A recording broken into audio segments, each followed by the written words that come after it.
the Australian team, what they have done to India team. I think I think ये भूल जाना चाहिए कि इंडिया है सामने, ये भूल जाना चाहिए कि आप लेसर हैं या आप अच्छे नहीं हैं. आई थिंक सेंटनर के अंदर वो बिलीफ सिस्टम मुझे नज़र आया आज एज अ कैप्टन कि यार वो चाहता है कि मैं टाइटल जीत जाऊँ.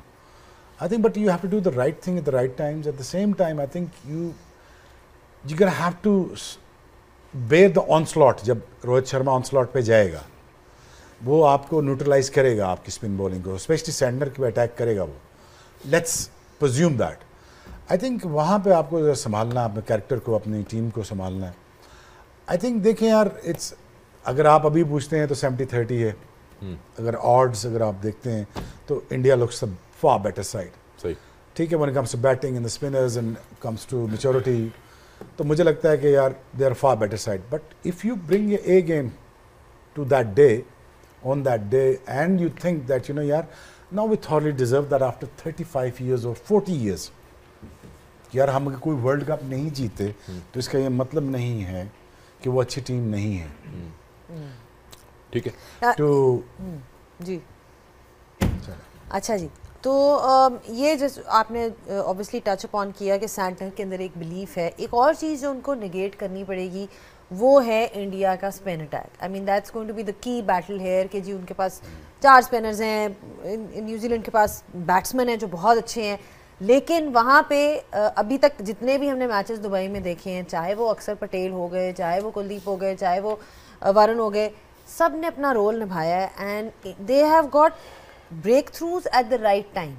सो how does New Zealand counter that or negate that aspect of India's bowling? देखें, जो हम भी क्रिकेट खेले हैं यूएई में, स्पेशली दुबई वाले वेन्यू पे, और जो इंडियन टीम खेली है, जो उनको सेपरेट करती है दूसरी टीम से, दूसरी टीम्स के बैटर से, वो ये करती है कि उनकी स्ट्राइक रोटेशन बहुत अच्छी है. वो स्ट्राइक रोटेशन जो है ना, वो बहुत बड़ा जो है वो रोल है वहाँ पे टारगेट को अच्छी जगह पे लेके जाना. If you batting first and if you chasing, वो और ज़्यादा इम्पॉर्टेंट हो जाता है. तो वो जो स्ट्राइक रोटेशन है वेरी वेरी इम्पॉर्टेंट. और दूसरा जो स्मिथ ने इनिंग्स खेली है, जो 5th फील्डर. इंडिया और ऑस्ट्रेलिया के दरमियान चैंपियन ट्रॉफी 2025 का सबसे बड़ा मैच. इंडिया और ऑस्ट्रेलिया T20 वर्ल्ड कप में 2024 में मध्य मुकाबला जिसके अंदर इंडिया जीत गया, लेकिन उससे पहले 23 के ओडीआई वर्ल्ड कप के अंदर ऑस्ट्रेलिया की जीत हुई थी. आज का मैच दोनों टीमों के लिए बाय वन गेट वन था कि जो टीम जीतेगी वो फाइनल के लिए क्वालिफाई कर लेगी और जो टीम भी हारेगी वो चैंपियन ट्रॉफी 2025 से वापसी का रास्ता इख्तियार कर लेगी. लेकिन आज के मैच में ऑस्ट्रेलिया की बैटिंग का जोर था, दूसरी तरफ इंडिया की बॉलर्स का दौर था.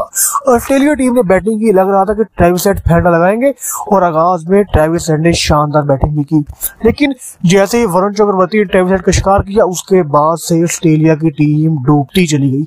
लबुशागने आए ट्रेविस हेड के बाद, उसके बाद लबुशागने के बाद स्टीव स्मिथ ने टीम को सहारा दिया, लेकिन टीम गिरती हुई दीवार की तरफ संभलने तक. ऑस्ट्रेलिया के टोटल 260 प्लस तो हो गया, लेकिन साथ साथ शामी के 3 शिकार, वरुण चक्रवर्ती के 2 शिकार, इस तरह कुलदीप यादव जडेजा की शानदार बॉलिंग. शुएब अख्तर का कहना है कि इंडिया की जीत में पूरी की पूरी चैंपियन ट्रॉफी में, T20 वर्ल्ड कप में, ओडीआई वर्ल्ड कप में इंडिया की बॉलिंग मेन चीज थी. हालांकि इंडिया की बैटिंग कभी कभार चौक हो जाती है, जैसे कि पिछले मैच में इंडिया की पूरी टीम 250 रन पे आउट हो गई, लेकिन इंडिया के बॉलर्स में इतना दम था कि उन्होंने 250 रन के छोटे टोटल को इतने बड़े इवेंट में डिफेंड किया और टीम को बड़े मार्जिन से जितवाया.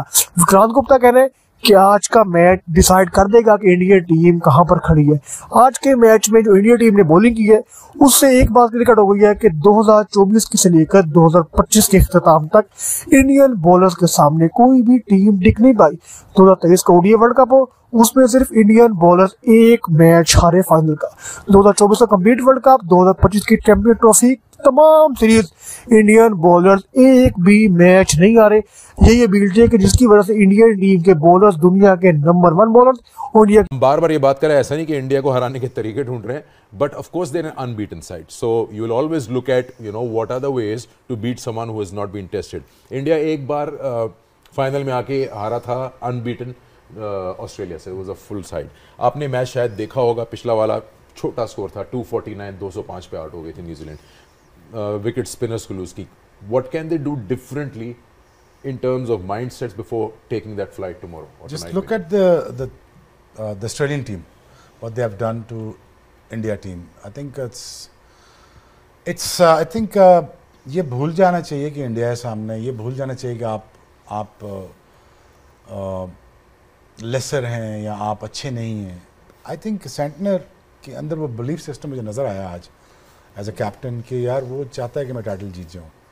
I think, but you have to do the right thing at the right times. At the same time, I think you're gonna have to bear the onslaught. जब Rohit Sharma onslaught पे जाएगा, वो आपको न्यूट्रलाइज करेगा आपकी स्पिन बॉलिंग को, specially Santner के attack करेगा वो. Let's presume that. I think वहाँ पे आपको संभालना, अपने कैरेक्टर को, अपनी टीम को संभालना है. आई थिंक देखें यार, इट्स अगर आप अभी पूछते हैं तो 70-30 है. अगर ऑड्स अगर आप देखते हैं तो India looks the far better side. सही.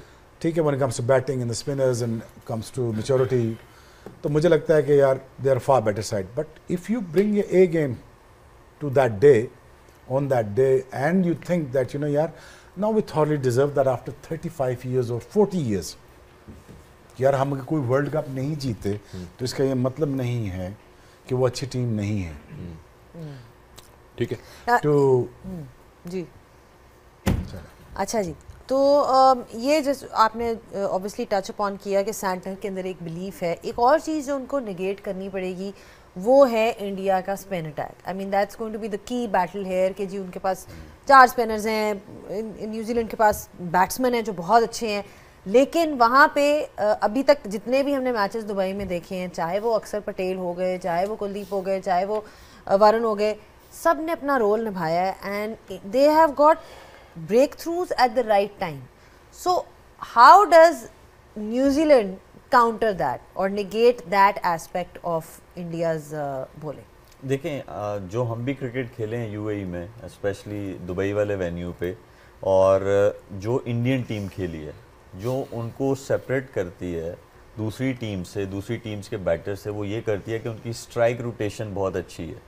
वो स्ट्राइक रोटेशन जो है ना, वो बहुत बड़ा जो है वो रोल है वहाँ पे टारगेट को अच्छी जगह पे लेके जाना. If you batting first and if you chasing, वो और ज़्यादा इंपॉर्टेंट हो जाता है.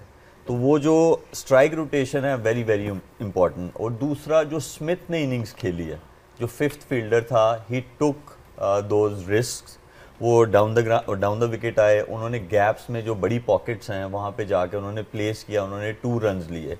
ये दूसरी वाली चीज़ है. तीसरी चीज़ ये है कि जो भी न्यूजीलैंड का batter, if however gets into 30s 40s, वो उसकी कोशिश ये होनी चाहिए कि वो उसको 80s में लेके जाए, 90s में लेके जाए, और अगर अच्छा खेले तो 100 में लेके जाए. वो ये उसकी रिस्पॉन्सिबिलिटी हो गए. वो आप डिफाइन नहीं करेंगे किसी भी बैटर को आपके पहले से 6 तक. हुएवर गेट्स इनटू 30s और 40s, उसकी रिस्पॉन्सिबिलिटी होनी चाहिए कि वो 80s और 90s या 100 तक वो लेके जाए. क्योंकि वहाँ पे आपको टोटल तो एक 237 हुआ, 240 हुआ, 260 समथिंग हुआ, फिर इंडिया ने भी चेज़ किया. तो वहाँ पे वो जो मार्जिन आ रहा है वो यही आ रहा है. जो चेज़ भी हो रहा है वो तकरीबन थोड़े से ओवर रह जाते हैं, तो उसमें से चेज़ हो रहा है. तो वो जो पार स्कोर है वो वही बैटर्स आपको करके